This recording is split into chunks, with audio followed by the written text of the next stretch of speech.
Xelkê Bakurê Kurdistanê dediye ki sermawezê ji bo parlamentoya nû ya Tirkiyeyê biçin ser sandoqan. Him partî û fraksiyonên Kurdan dê tevlî hilbijartinê bibin û him partî jî dê hilbijartin boykot bikin. İkinci oyumuz.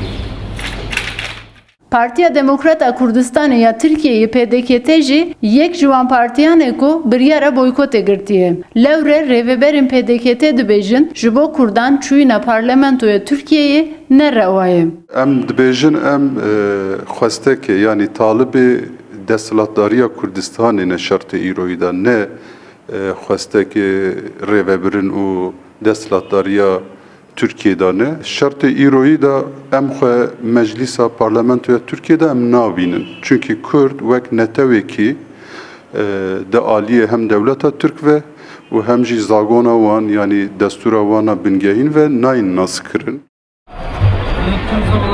Komeleya Tevgera Ciwanên Kurdistanê ku demek berê navê wan jî aliyê walîtiya Amedê ve hatibû pesend kirin jî biryar girtin ku di şûna dengan de alên Kurdistanê bavêjin sendoqan.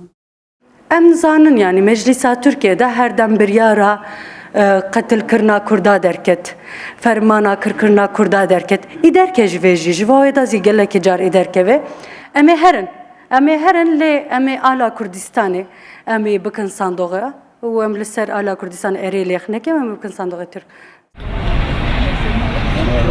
Ji partiyên Kurdan tenê HDP û Hakpar beşdarî hilbijartinan dibin. Hereketa Azadî, DDKD û OSP jî bişkirî didin HDP.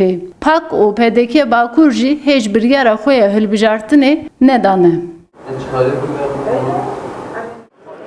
Hemû partî û fraksiyonên Kurdan hev suçlar dikin. Lê rastiyek heye. Kurd dîsa dê nikarin bi yekdengî biçin ser sandoqan. Gönül Morkoç, Rudaw, Amer.